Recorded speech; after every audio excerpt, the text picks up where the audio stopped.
Hi, my name is Karl-Henrik Nilsson, and I have a confession. I like console applications. So I can see that you're new to this, so we're going to try that again. So in this sort of group meetings, I tend to say, hi, my name is Karl-Henrik, and I have a confession. And then what my confession is, I like console applications. Whereupon you reply, excellent. So, welcome to the first group meeting for Application Architects Anonymous. So, I'm going to guide you through the 12-step program that we have and try and help you sort of get into how we build things for the cloud and where we have been going wrong over the last 10 years or so. This is also a summary session because my friend and former colleague Johan is here, so this is what I've been doing for the last 12 months. Like I said, I like console applications. Why do I like console applications? Anybody else likes console applications? Everyone, more or less. But isn't they nice? They're so nice. They're so simple. Like, I can solve my business problem. And you can host a console application, right? It's not a big problem. You can run them as a service. It's fine. But no, people have to go and build apps for phones. Or even worse, they have to set up web applications and run JavaScript and then CSS and HTML5. And when somebody's going to come up afterwards and say, we're not really doing CSS and HTML5 now because we have ECMAScript 6 and whatever and news and cool stuff. And I'm going to be like, I'm old. Because you're constantly doing cool stuff with the web. I know. But I'm not from that age. I'm old. You know what I delivered my first professional written program on? I delivered my first professional written program on a disk, on a 1.4 megabyte floppy disk. One! You know how many NPM packages that is? That is 0.008 NPM packages. That is roughly left pad.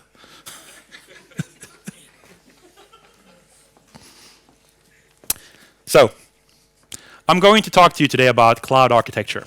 How we can build applications that actually scale, and how we can build applications that work reasonably well in the cloud, and how we can help our HTML5 based friends to, not make our backends really hurt their beautiful, beautiful front end.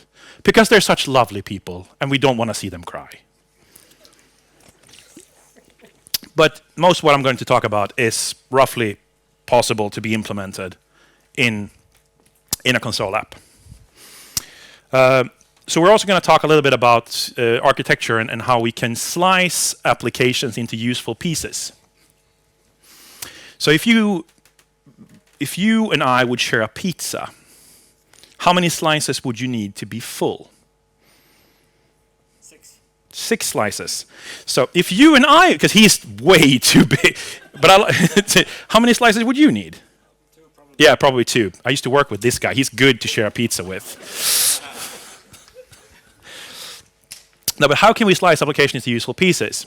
So that's roughly the only thing we're going to talk about. And then we're going to talk about the different types of architecture. So how do we do cloud and scalability? How do we work with the different sort of applications there is around? Like how do we work with microservices? What happened to service-oriented architecture? That was a big thing when I was younger. What do we do with the monoliths? And all these sort of things, really. And then we're going to talk about platform-specific choices and solutions. And as you may have guessed, I do work for Microsoft. So that's why I wear this T-shirt. I don't want to be naked, but it's part of why I wear this T-shirt. And so I'm going to talk about Azure. But most of the things that I'm going to mention today is perfectly possible to be implemented in your own servers, on-prem, on Amazon, or any other cloud vendor, more or less. I am going to talk about our own products because those are the products that I know. So if you ask me questions, I can actually answer them, which I think is a good thing for a speaker. That's okay? Cool. Before we get into this, I want to talk about one of my personal heroes in the world, who unfortunately is no longer with us. This is Mr. Randy Pauch. He was a doctor of virtual reality at Carnegie Mellon before. He's very famous for doing something called the last lecture. And if you're doing nothing tonight, and if you ever feel bored, then take up YouTube and you Google the last lecture and you watch it, because it changed my life. He's an amazing speaker, an amazing person that have done a lot for virtual reality. We probably wouldn't be where we are with virtual reality without this guy. He's done a lot of amazing stuff. But one of the things that I really taught to him is that if there's an elephant in the room, you should introduce that elephant. You should talk about that elephant. And in this case, I know I mentioned microservices. I know it's a bit of a loaded word. And you see, there is many problems with microservices.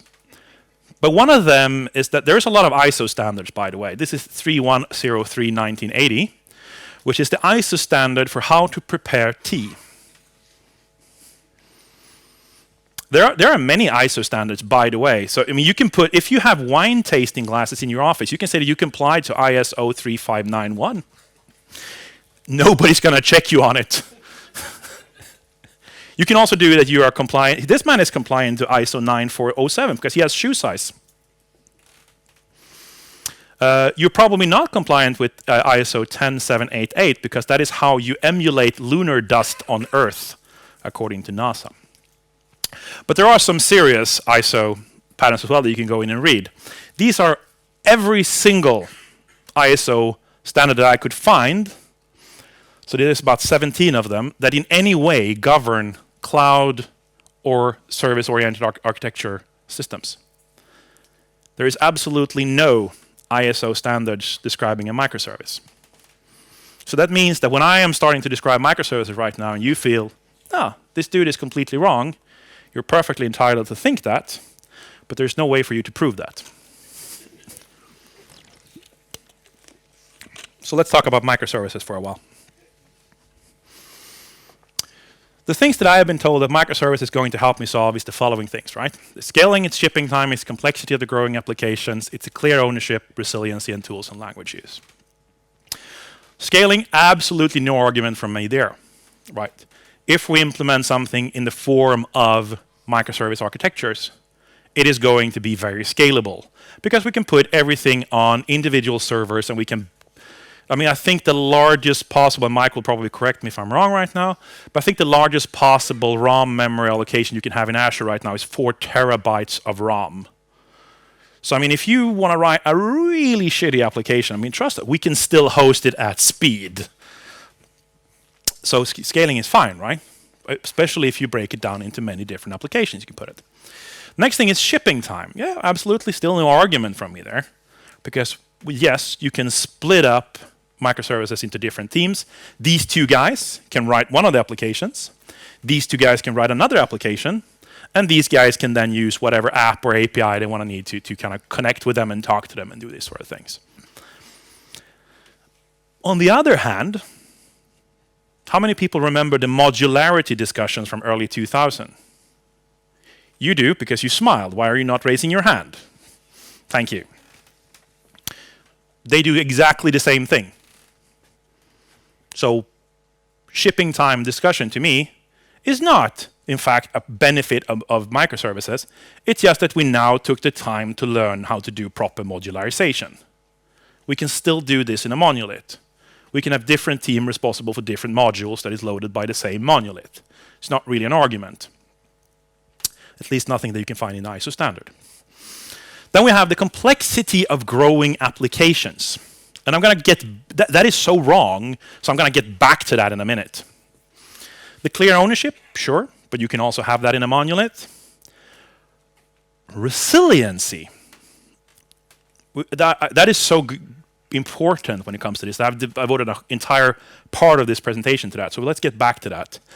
I do have some reservations for that as well. You can do resiliency in a monolith as well.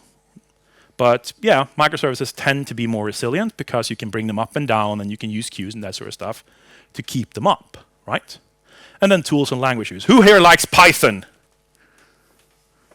Very good, about 5 people. Who here likes that there's a difference between Python 2.7 and 3.3 or 4 and 5? 1! Excellent, sir. All right, so who here liked Node.js? This is an architectural session. What are you doing here? All right. No, but the point I'm trying to make here is that I really, really like microservices for this point, right? We can have the guys who like Node.js. They can write their application. The Python guy can write his application and at the same time explain to us why there is this huge gap and difference that he likes. And then we can have the C# people who can do R and the Java people, and we can all work together, right? Which is nice. So tools and languages is great for this. But complexity of growing applications. So Uber has 1,800 microservices deployed into production. This is not scaled up. These is different individual components, 1,800 microservices. Netflix has 1,000 microservices, but infinitely more customers and does more things. Why does Uber have 1,800 microservices? Pop quiz. They like them? That is actually the correct answer. No, it is. So I actually had a chance to talk to Uber, and they asked me, so, okay, why do you have this? Why do you have 1,800 microservices? And they told me, well, you know we have the bounding context, right? So, okay, I want to change something to make this work. I can either talk to the person who is responsible for the service, or I can write a new one and spin that up. It does almost the same thing, but not quite. And that is easier. 1,800 microservices later. Is it really not complex now? I'm just trying to, seriously, do they give us, is this resiliency? Is this good? So I'm going to say, without implementing the proper architecture, microservices is way more complex and problematic than writing a monolith. So let's take a look at some proper architecture. How many people have a monolith like this? So let's say we have the finance, invoicing, admin, sales, custom, and order software system. How many worked on a monolith like this? Most of us. This is my demo application. I call it the fiasco system.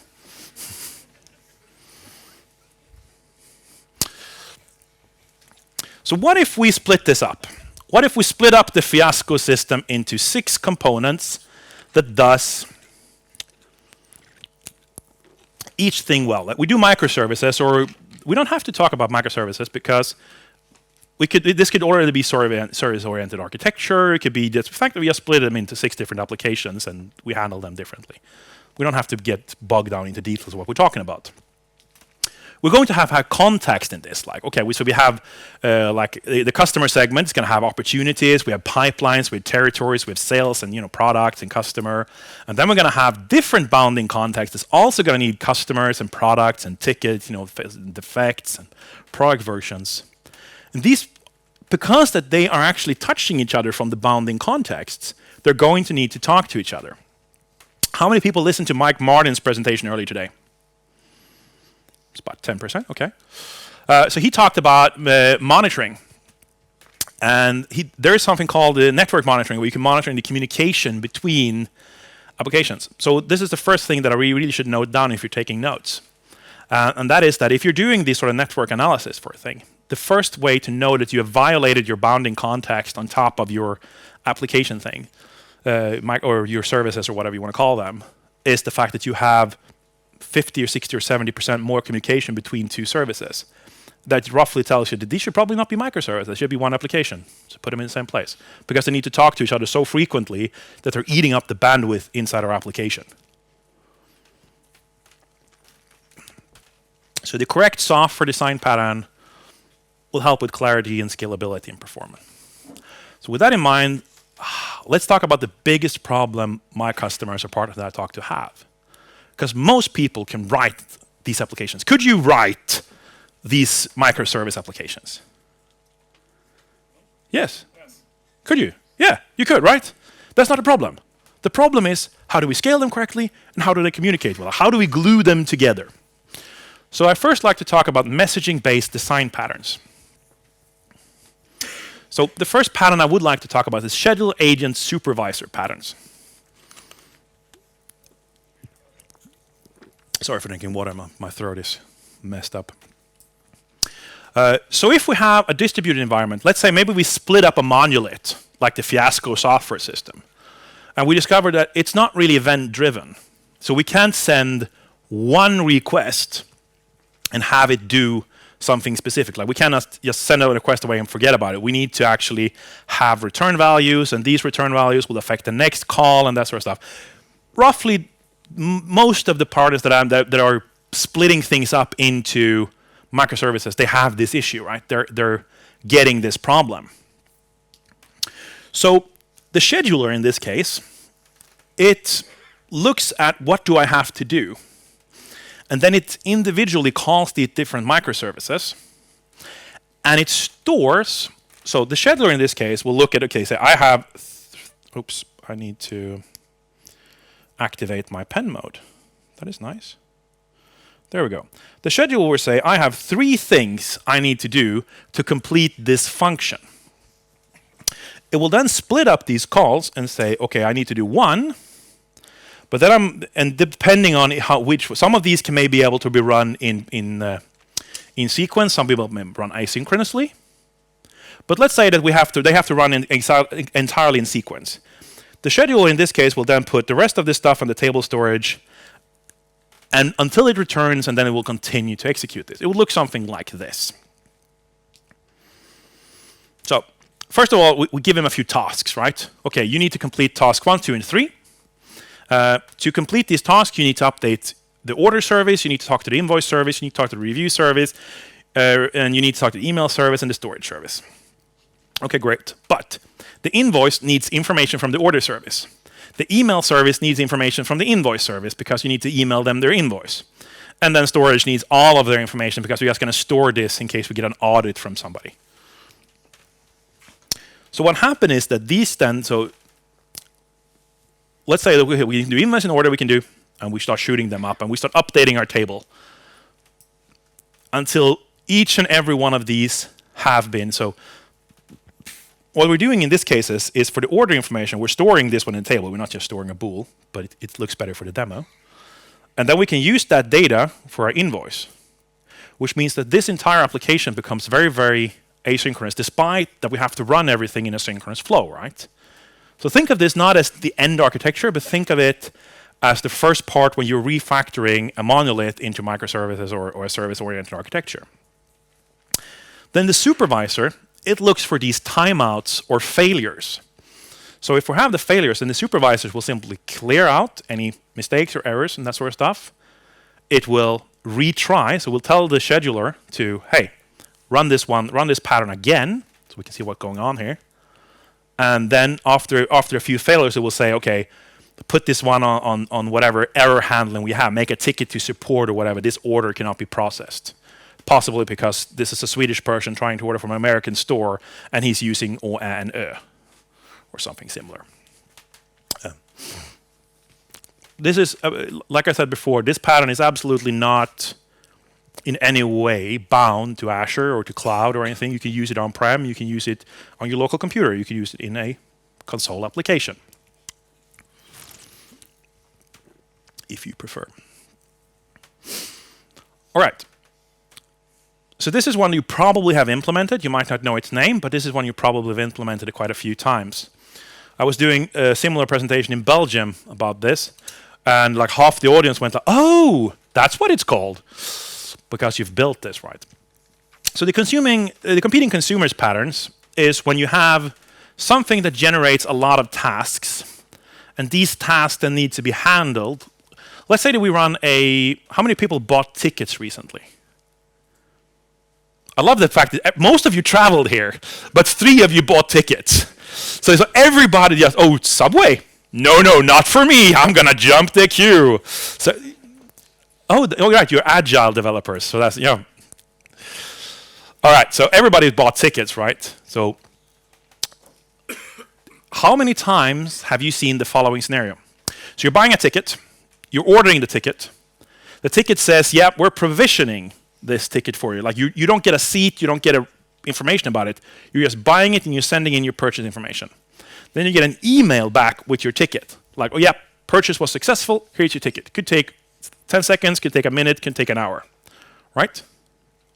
There's a very common implementation of competing consumer patterns. What they do is that their front end, as quickly as possible, tries to get rid of you because it wants to sell as many tickets as possible when you have like a really interesting topic that people want to buy tickets for. So I'm doing gang signs. That's not good. So what it does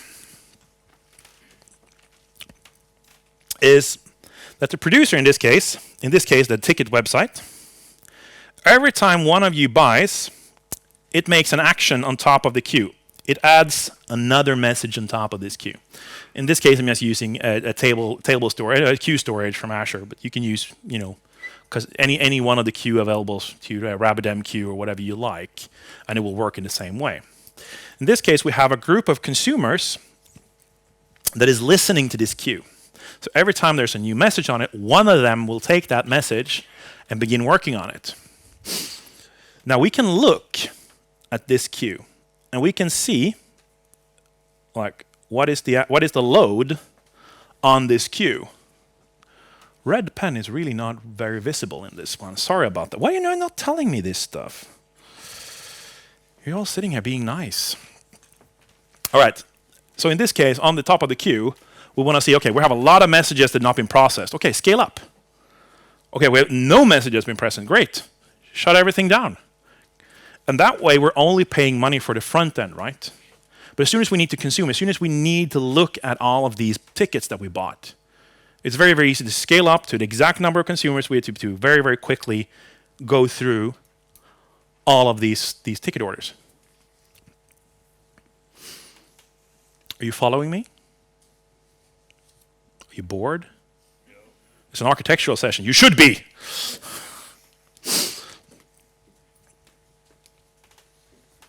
So you can also, of course, the consumers can, of course, return values to the main website.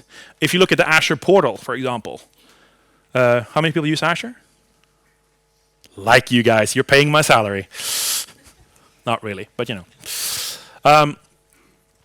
So when you provision a new resource, when you start a virtual machine, what you do is actually append a message to a queue saying, I would like a virtual machine. And then you have that little thing up in the corner, right, that is spinning around and waiting for you to complete it. As soon as it gets a message back, so it reads from another queue, it's not really how it works, but you can, to make you understand how the possibilities is. It reads from this queue. As soon as you get the message back to, okay, this is how we're working, then it's going to show you, okay, your virtual machine is ready because I now got the event back from the consumer of this. And writing the code for this is surprisingly simple. So the first line of code here is just us getting the connection string and setting up, connecting to whatever queue we're using. We are then setting up a Svetug demo queue, talking to it. If it doesn't exist, please create it. We're then adding a message saying, hello, Svetug, or hello, I don't know, Swedish. We add the message to the queue, and since this is a console application, because we love them, we then do read line and wait. So this is 1, 2, 3, 4, 5, 6, 7 lines of code to do exactly the workflow that we looked at right now. And the competing workflow is similar to the same. We're still just doing, the same kind of proper build-up if queue exists, and then we're collecting the message, and then we're parsing the message. So of course you would have to put in business logic on top of this. But as long as we're using these sort of glues thing to get things together, it's very, very easy for us to get to the point where we can basically play that our software architecture is console applications. We can even write a console application that can process data from a major system to try and play and learn how we want to build our actual services.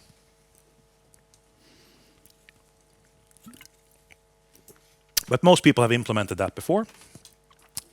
It gets more advanced as we go along the line. So if anybody feels like, I know this, well, great. I mean, if you know this, that's really good, because it means you're doing things right. So take this as Microsoft says that I'm good.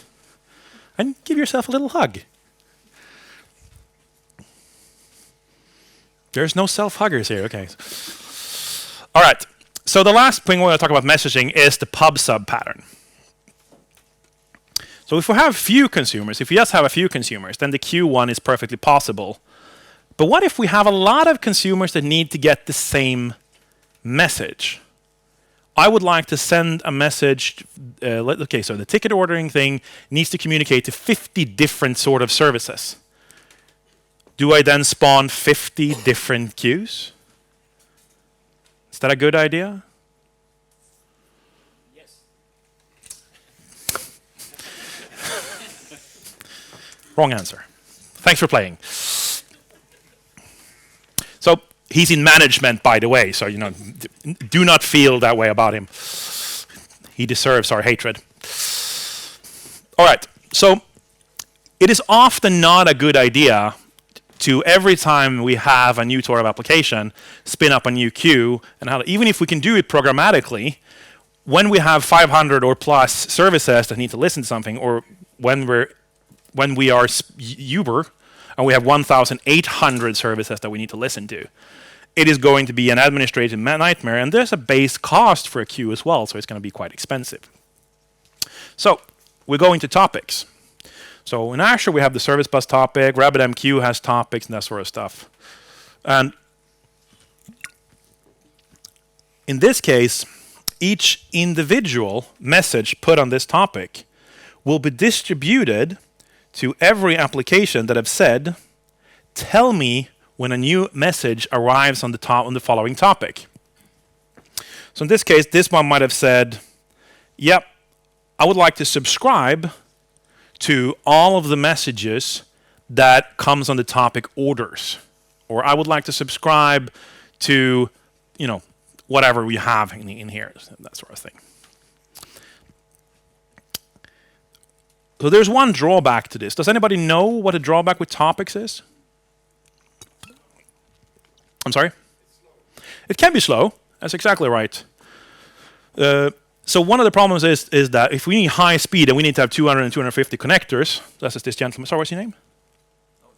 What's your name? Frederick. Oh, like Fredrik said, that it can become very, very slow. So in this case, what we tend to do then is using something called a river topic, which means that we have an application that listens to a topic. So what in this case, if all of these would listen to the same topic, we would bring in another topic that would listen to this one, and then in this case, send it over to another group. It's called a river topic. So that is basically the only drawback about this pattern if you need to communicate with a lot of services from the same sort of message.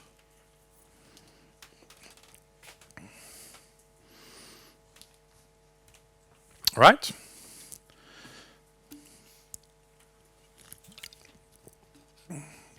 So why do we do this then?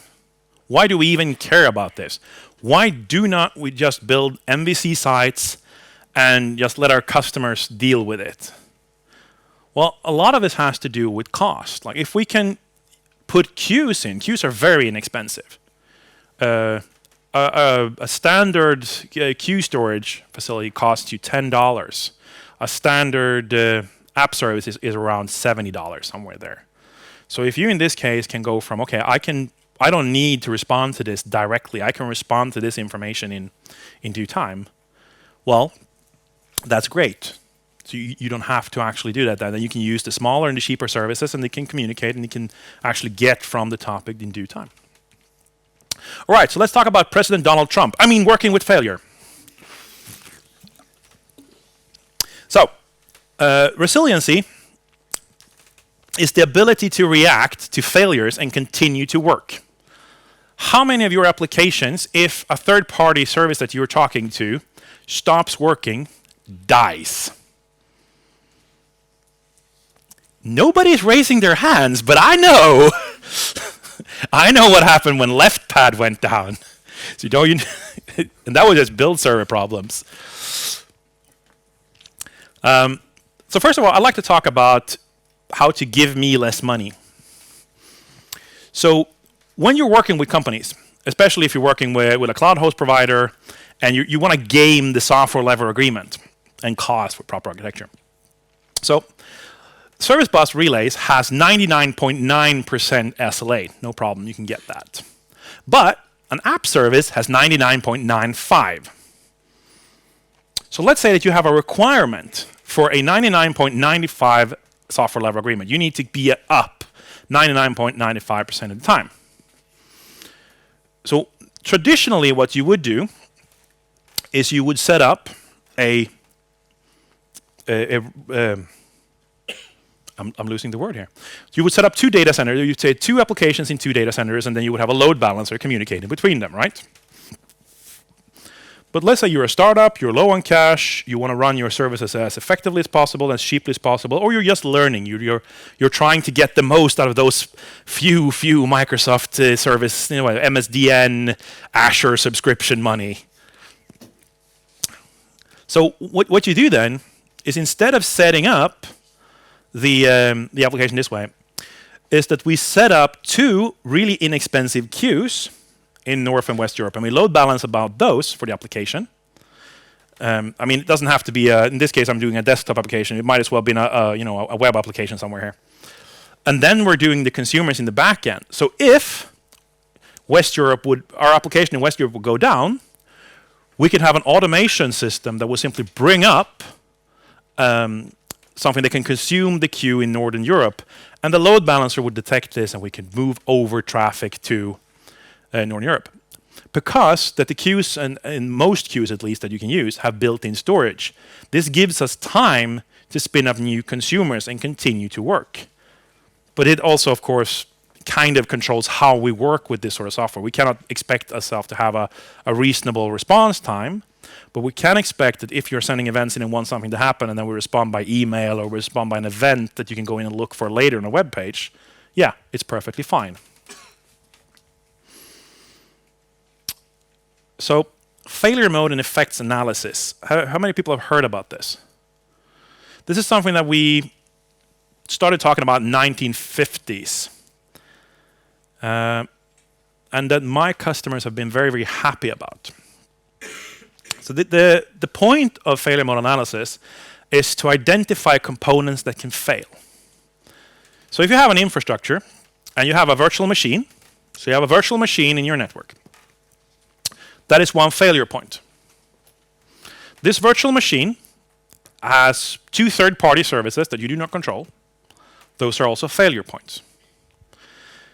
These three, in turn, have a storage that they're storing something on. That is also a failure point in this failure mode analysis framework. So what we then do is, for each component, we identify in which ways could they fail. Somebody could shut down the virtual machine. The virtual machine could crash. The virtual machine could, be overloaded. It could be, all this sort of errors that we have. Then we rate each failure mode and kind of look, okay, how likely is this to consider? Well, we hired this guy. Sorry, what's your name? Matthias. We hire Matthias, and he is very, very likely to turn off virtual machines by accident. It's not good for a software developer, but some people just have the problem. So we write this down in our failure mode analysis document. And it will look something like this. So I'm sorry, this is boring stuff. But on the other hand, this architecture is really useful. If you go back and download my presentation, there will be a link on Svetug later. Then you can actually find all the links to how to properly do this. I'm just trying to basically sell you on the idea that it's good. So the first question is basically, who are we and who do we talk? We're the Fiasco software service containing infrastructure. Like I told you, we had the virtual machine and everything. Or let's say we're on an app service. And the app service shuts down. Or a particular user repeatedly makes bad requests. Or Matthias, in this case, shuts off the virtual machine. What we then need to have is a detection for causes. Like, okay, what is the problem? Why was it shut down? Okay, Matthias shut off the virtual machine. What do we do? Well, we go and turn it back on again. Or even better, we anticipate the fact that we have Matthias that turns them off, and we disable the possibility of turning off the virtual machine. And we, give Matthias some help.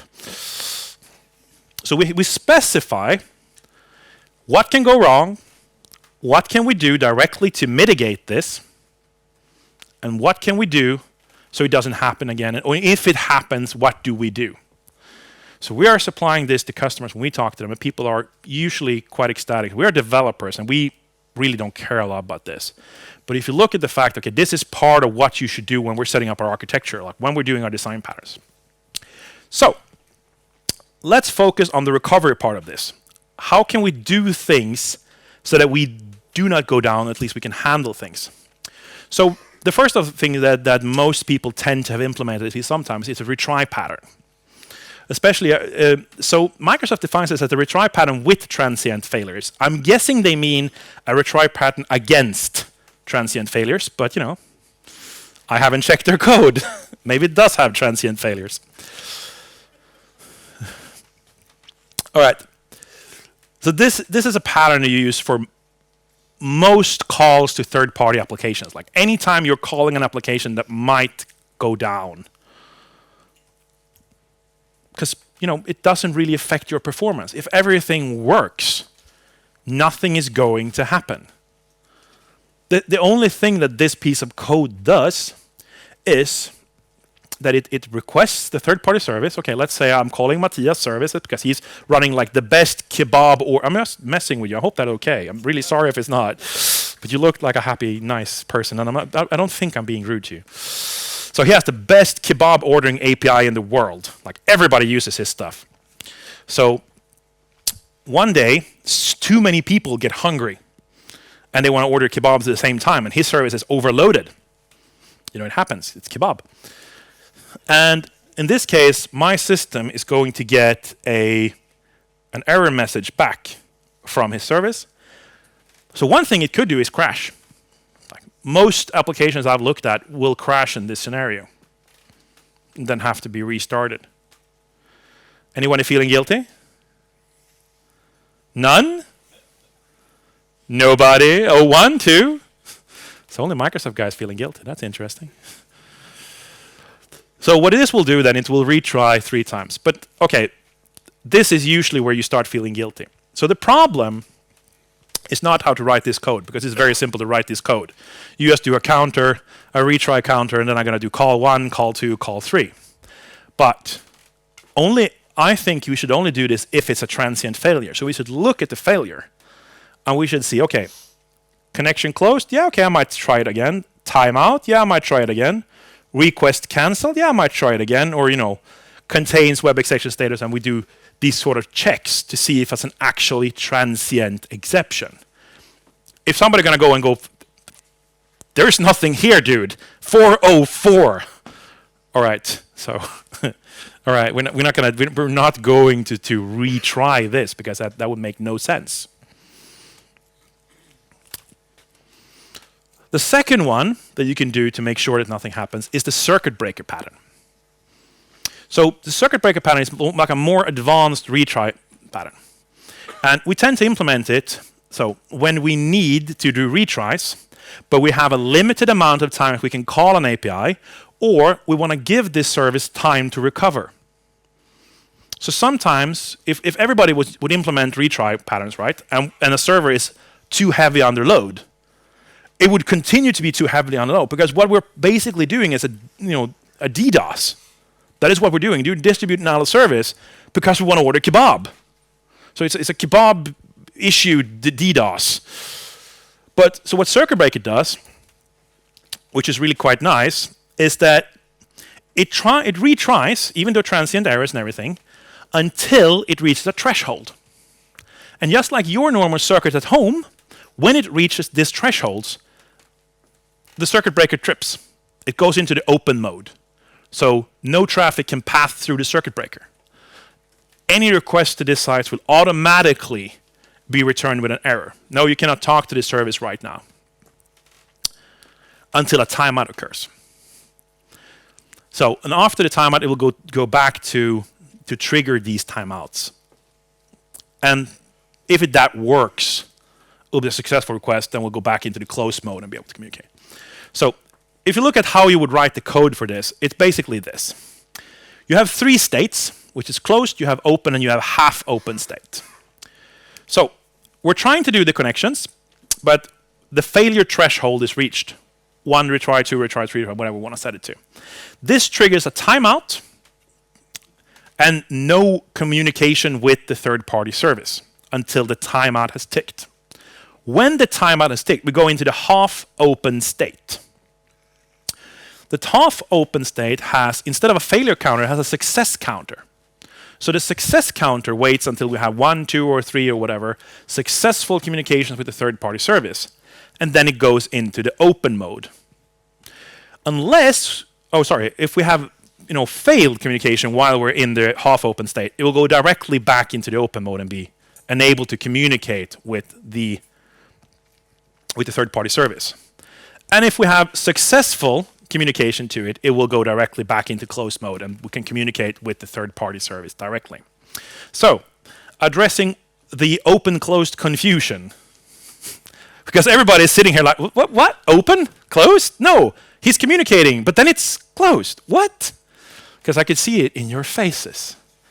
But it's named circuit breaker. What is a circuit breaker? Propp in Swedish. It flows electricity while it's closed. It's a switch. You close it, now electricity can flow. It's open, now. I think it's a dumb naming convention too, all right? Because it gives confusion. But, people before me, died before I was born, more or less, named this stuff. So we probably should stick to conventions, all right? I'm not liking it. I'm just saying it the way it is. So closed means it can communicate to the third-party service. Open means it can not communicate to the third-party service because think of it as like a bridge or something. It's open. We cannot cross it. Are we clear? Great. All right. So let's talk about scaling and load handling. So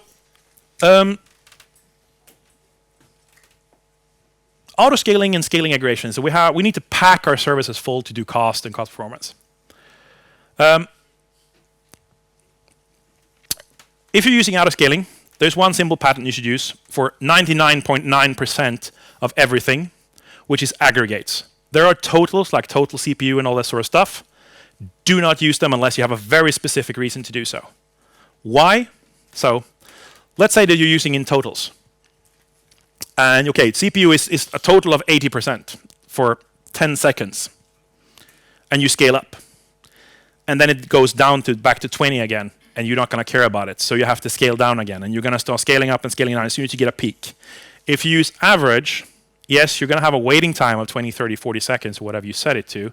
But it's going to be much more consistent with the truth. And you're not going to have an infrastructure that needs to adjust to your application having 2 endpoints, 3 endpoints, 4 endpoints, 5 endpoints. And your customer is not going to be pissed off because your endpoints disappeared in the middle of their transaction. Another thing you're never, ever, ever, ever, did I say ever? To do is to do the same or very similar threshold for values for outstanding conditions. Consider the following. If you increase one instance count when the thread count is above 600, okay, I've inverted those, sorry about that, and decrease the instances by one count when the thread count is above 600, below 600. What happens? So we go to let's say that we go to 750 threads, so we scale up. What happens when we scale up to 2 machines? We get half of 750. Is half of 750 less than 600? Yes. Great. So we scale down. So basically what we've done here is, while true, scale up and down, which will crash our application. This happens a lot when it comes to auto-scaling, and it's something can happen on most applications that you run in Amazon or Azure or even in private clouds solutions and scenarios. So try and keep reasonable differences between. In this case, I'm using the example 80 and 60. Why am I not using the example 60 and 90? Because 30 is a multiplier of both 60 and 90. So we're trying to avoid to use these sort of multipliers because that gives us a much less reasonable risk of ending up in these sort of scaling up, scaling down scenarios. So we're trying to stay to things that are not multipliers of each other.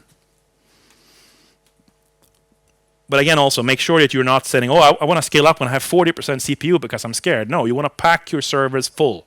You want to have as much as possible without going over, pretty much.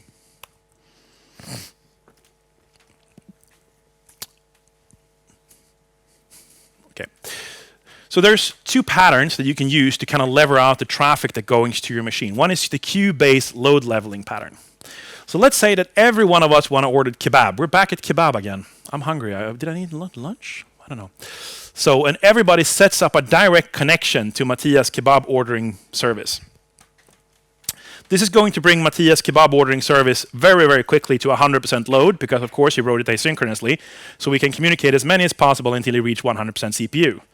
At which point he, of course, has auto-scaling rules, so he's scaling up to 2 instances and 3 instances that we are continuing to connect to his because we want to order kebab and it's lunchtime.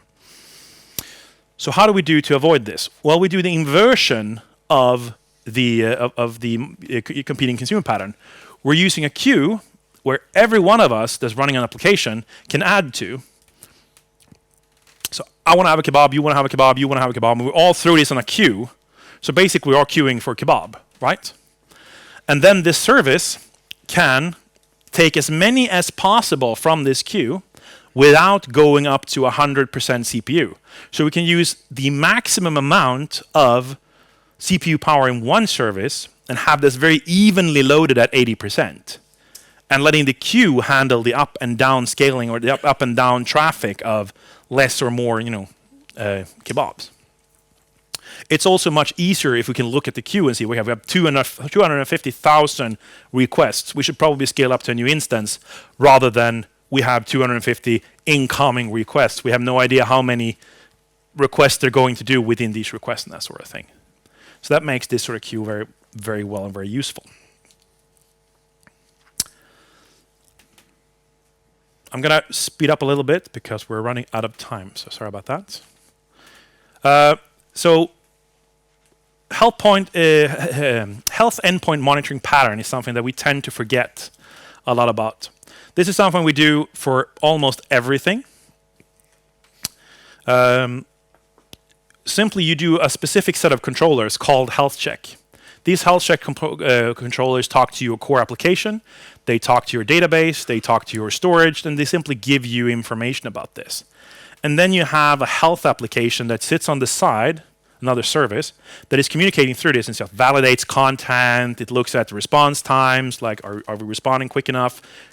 And then you can also use this sort of data to either scale or to look in the fact, okay, somebody deployed something and we got half as good response times from the same amount of traffic load. Something is wrong. So this is kind of like an additional point to monitoring. In this case, we're checking health, and we're also able to send in and do a lot of really useful things with this. We can do PagerDuty and all this sort of stuff.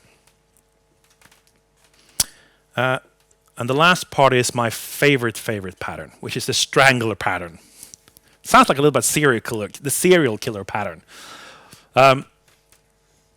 So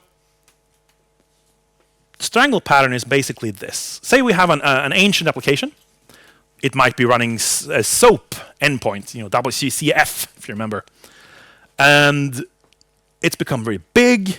It's old code, but a lot of customers are using it. So it's really hard to kind of like you do a complete rewrite because that would take too much time.